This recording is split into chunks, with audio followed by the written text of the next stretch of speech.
இயேசுவில் எனது அன்பிற்குரியவர்களே, உங்களுக்கு என்னுடைய இதயம் கனிந்த வாழ்த்துக்கள். வணக்கம். அன்பானவர்களே, இன்றைய நற்செய்தி பகுதி மார்க்கு நற்செய்தி 3வது அதிகாரம் 31 to 35. இன்றைக்கு புனித திமோத்தேயு, புனித தீத்து இவர்களுடைய நினைவு. இவர்களுக்கெல்லாம் பவுலடியார் கடிதம் எழுதினார்.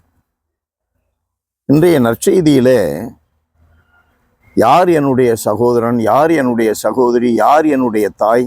ஆண்டவர் அந்த கேள்வியை எழுப்பிவிட்டு மக்களை பார்த்து சொல்லுகிறார்.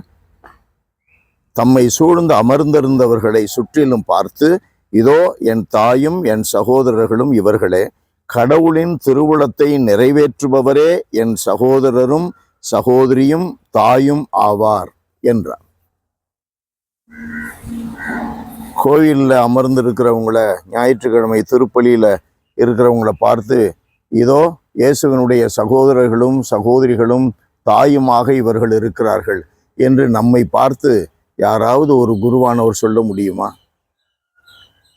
கடவுளுடைய வார்த்தையை கேட்கிறோம். ஆண்டவர் சொல்லுகிற வார்த்தையை கவனிக்க வேண்டும். கடவுளின் திருவுளத்தை நிறைவேற்றுபவரே என் சகோதரரும் சகோதரியும் தாயும் ஆவார்.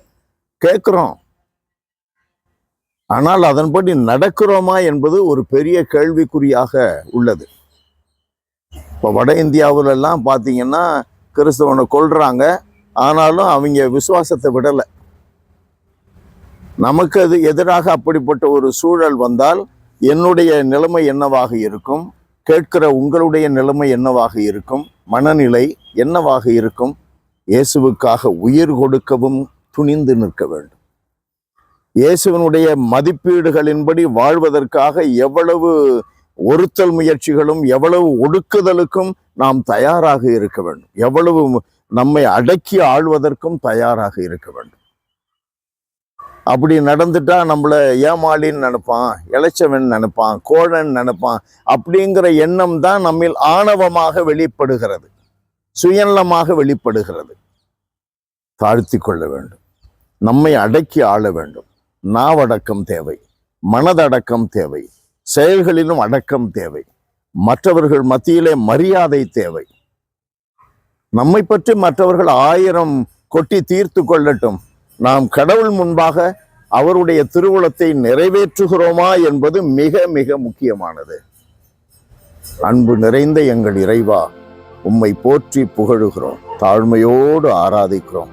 ஆண்டவரே, எந்த சூழலிலும் உம்முடைய வார்த்தைகளை கேட்பதோடு அல்ல, அதன்படி நடப்பது, உம்முடைய சித்தத்தை நிறைவேற்றுவது என்று நாங்கள் எப்போதும் வலிமையாய் அதில் நிற்க, நிலைத்து நிற்க எங்களுக்கு அருள்தாரும். இயேசுவின் நாமத்தில் ஜெபிக்கிறோம் பிதாவே.